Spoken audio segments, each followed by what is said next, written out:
Кыргыздын балбан кыздарына арналган иллюстрациялык сүрөтү жарыяланды. Сүрөтчү Татьяна Зеленская өзүнүн социалдык тармактагы баракчасына Осло шаарында өткөн күрөш боюнча дүйнө чемпиондугунда жеңишке жеткен балбан кыздарга арналган иллюстрациялык сүрөтүн жарыялады. Анда Айсулуу Тыныбекова, Мээрим Жуманазарова жана Айпери Медет кызы тартылган. Иллюстрациялык сүрөттүн алдына Зеленская мыктылар деп жазып калтырган.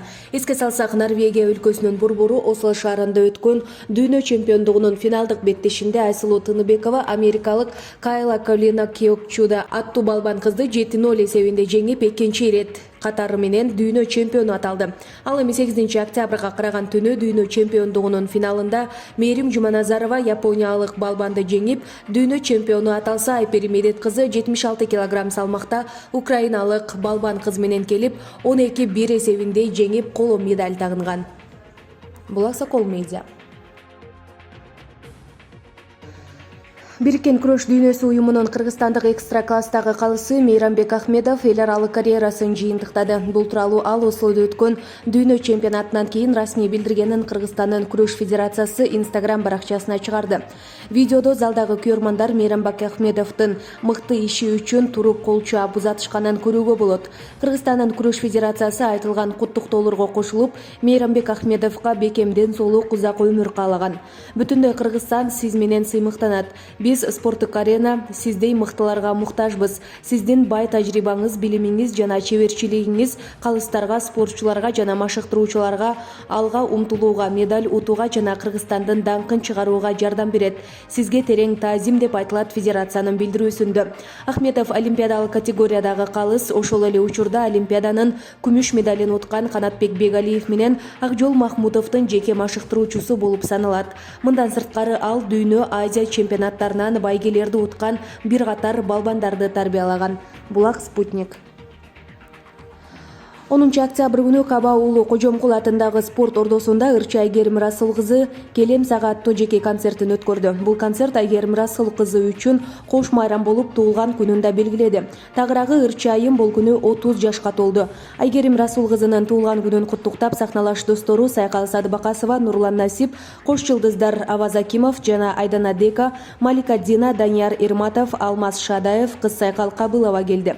Ырчынын Төнкө Бишкек, өзүң эле эсиңдеби Роза Келемсага жана башка ырлары спорт ордону шаңга бөлөдү.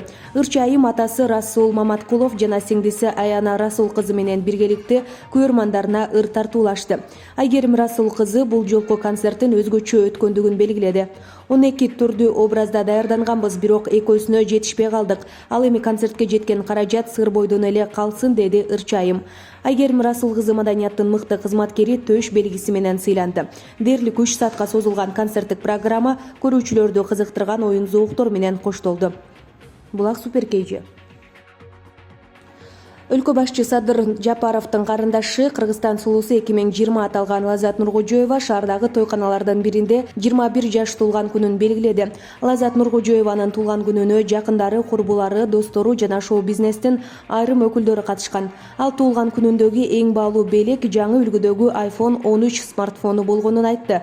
Мындан тышкары Лазат Нуркожоева 20 жашын былтыр октябрь окуясында Ала Тоо аянтында белгилегенин айтты. Булак Суперкейжи. Талибан кыймылы түзгөн өкмөттүн өкүлдөрү Катарда Американын делегациясы менен Ауганстандыктарга гуманитардык жардам алуу жана кайрымдуулук уюмдарына көмөктөшүү боюнча макулдашты. 2 күндүк жолугушуу тууралуу Талибан тараткан маалыматта айтыларын РИА Новости жазды. Катардагы жолугушуу Талиб өкмөтү үчүн алгачкы чет өлкөлүк сапар болду. АКШ менен Ауганстан Ислам Эмирлигинин 2 күндүк сүйлөшүүсү ийгиликтүү өттү. Жолугушууда саясий маселелер кенен талкууланды.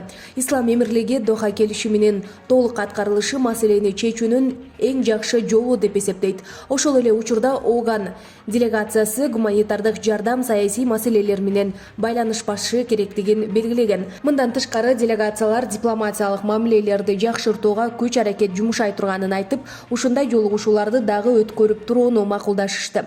Эске салсак, АКШ аскерлери Ауганстанда 20 жыл тургандан кийин 2021 жылдын августунун соңунда толугу менен чыгып кетти. Август айынын башында Талибан кыймылы Ауганстандын аскер күчтөрүнө чабуул активдештирип, 15 августта Кабулду басып алган. Анын эртеси эле согуш токтогонун жар салышкан. Булак Назар Ньюс Кейжи. Нарындын 54 жаштагы тургуну 13 жаштагы өзүнүн кызын зордуктап жүргөнү аныкталды. Бул тууралуу Нарын облустук ички иштер башкармалыгынын басма сөз кызматынан билдиришти. Маалыматка ылайык, Жумгал райондук ички иштер бөлүмүнүн Жумгал районунун тургуну 1967-жылы туулган жаран узак убакыттан бери өзүнүн 2008-жылы туулган кызы менен мажбурлап жыныстык катнашта болуп жүргөндүгү боюнча маалымат алган. Аталган факт 21-сентябрда Жумгал райондук ички иштер бөлүмүнүн электрондук каттоосуна алып текшерүүнүн жүрүшүндө ал 2010-жылы 1967-жылы туулган аялыны өлтүргөндүгү боюнча сот жообуна тартылып, 2018-жылга чейин жазасын өтөгөн. Сотко чейинки өндүрүш ишинин алкагында шектүү суракка алынган. Көрсөтмөгө ылайык, ал кызы менен 2021-жылдын июль айында бир жолу жыныстык катнашта болгонун, буга чейин сексуалдык мүнөздөгү ыплас аракеттерин жасап жүргөнүн айткан. Ал эми жабырлануучу атасы менен 2 жылдан бери жыныстык катнашта болуп келгенин билдирген. Учурда шектүү Жумгал райондук сотунун токтому менен 21-ноябрга чейин камакка алуу, бөгөт коюу чарасы тандалган. Текшерүү иштери уланууда. Булак аргумент KG.